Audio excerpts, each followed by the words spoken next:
Hello and welcome to the another episode. तो अब बात करते हैं मेन इवेंट की, ग्लोवर टेशारा वर्सेस जमाल हिल।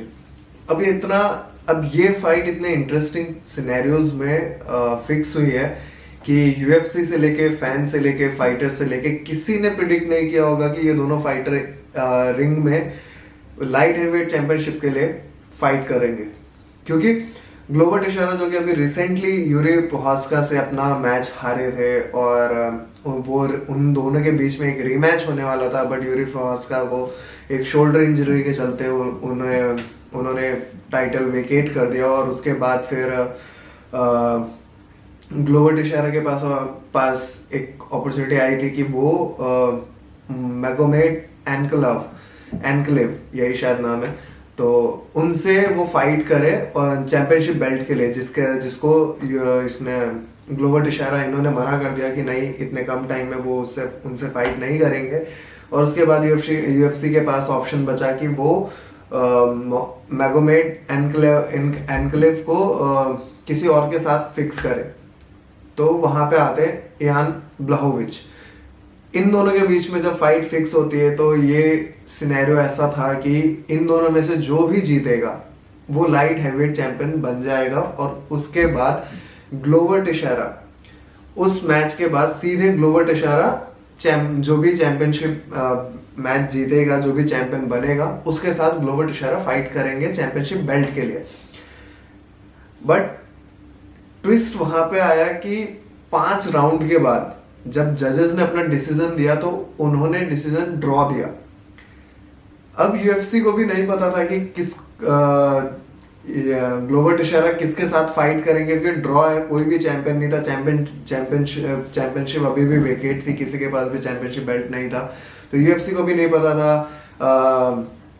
ग्लोवर टेशारा भी मैच के जस्ट बाद जब पोस्ट मैच इंटरव्यूज होते हैं उस टाइम पे डेना वाइट को जाके सीधे पूछ रहे हैं कि मैं किससे फाइट करने वाला हूँ। बहुत ही कंफ्यूजन और केओस क्रिएट हो चुका था। उसी मोमेंट पे जमाल हिल ने भी अपने एक इंटरव्यू में कहा था कि वो मैच देख ही रहे थे, मैच अभी चल ही रहा था, पोस्ट फाइट इंटरव्यू वगैरह सब कुछ चल रहा था। उनके मैनेजर का उनको फोन आता है कि यूएफसी ने आपको ऑफर किया है कि ग्लोवर टेशारा के साथ चैंपियनशिप बेल्ट के लिए फाइट करोगे। तो उन्होंने सीधे हाँ बोल दिया। लेकिन ये इतना इंटरेस्टिंग सिनेरियो था कि अभी मैच खत्म भी नहीं हुआ, पोस्ट फाइट इंटरव्यू चल रहा है और फाइटर को फोन जा चुका है कि ठीक है, नेक्स्ट मैच हम तुम्हारे साथ कर रहे हैं और तुम मतलब जमाल हिल और ग्लोवर टेशारा दोनों चैंपियनशिप बेल्ट के लिए लड़ने वाले। ये बहुत इंटरेस्टिंग था। यूएफसी में ऐसा कभी भी नहीं हुआ, क्योंकि डेना वाइट हमेशा ऐसे बोलते हैं कि फाइट डे पे वो कोई भी मैच फिक्स नहीं करते। बट ये पहली बार ऐसा था कि फाइट मैच पूरा फाइट कार्ड खत्म हुआ है। पोस्ट मैच इंटरव्यू में, पोस्ट मैच के बाद जब इंटरव्यू होता है तो डेना वाइट ने सीधे बोला कि ग्लोवर टेशारा और जमाल हिल इन दोनों के साथ हम मेन इवेंट में जा रहे हैं चैंपियनशिप बेल्ट के लिए, जो कि जनवरी में होगा और इस साल का पहला फाइट कार्ड है ये। तो इन सिनेरियो में ये मैच हुए और अब सिनेरियो ये है कि ग्लोवर टेशारा जिनके पास ग्रैपलिंग है, बट वो मतलब अब उनकी जो एज हो चुकी है और पहले की भी कई फाइट में हमने देखा है कि उनका 5 राउंड में उनका स्टेमिना थोड़ा सा चला जाता है। अब एक फ्रेश फाइटर वो नहीं रहे। अब जमाल हिल जो कि एक फ्रेश फाइटर है, लेकिन फिर भी वो ग्राउंड गेम में उनके साथ ग्लोवर टेशारा के साथ नहीं जाना चाहिए, क्योंकि ग्लोवर टेशारा का ग्राउंड गेम बहुत स्ट्रांग है। और इसके अलावा जमाल हिल एक स्ट्राइकर है, बट ग्लोवर टेशारा जिनके फाइट कैंप पे एलेक्स पेरेरा, जिन्होंने अभी recently the last style bender को हराया, मैं नाम भूल गया, इजी नाम है, इजराइल आदेसानिया, उनको हरा के चैंपियनशिप बेल्ट जीती है।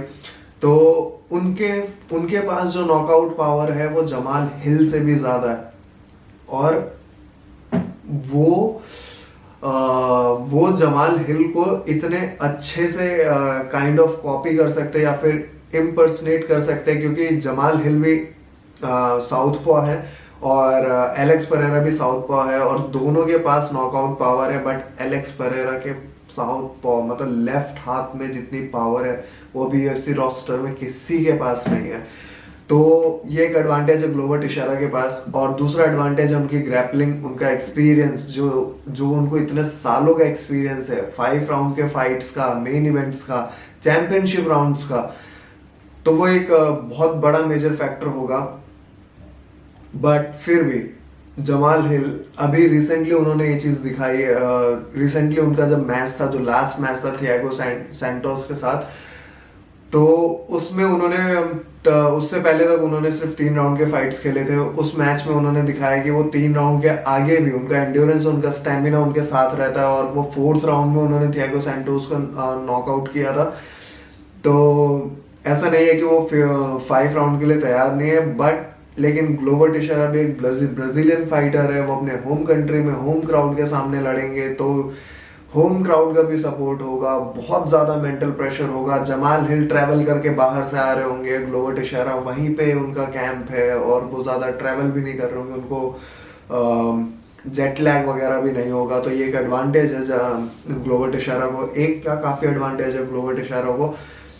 तो जहां तक प्रिडिक्शन की अगर बात करूं, तो मुझे ऐसा लगता है कि ग्लोवर टिशेरा जीत जाएंगे अगर वो ग्रैपलिंग में उनको डोमिनेट कर पाए, और अगर वो अपने इनको जमाल हिल के अगेंस्ट टेक डाउन कर पाए। और अगर जमाल हिल टेक डाउन डिफेंस उनका स्ट्रांग नहीं हुआ और वो टेक डाउन को डिफेंड नहीं कर पाए, तो ग्लोवर टिशेरा उनसे मैच ले जाएंगे।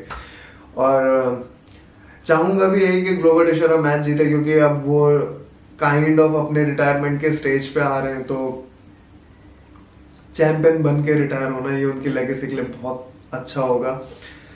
तो मेरे फेवरेट तो मेन इवेंट में ग्लोवर टिशेरा होने वाले।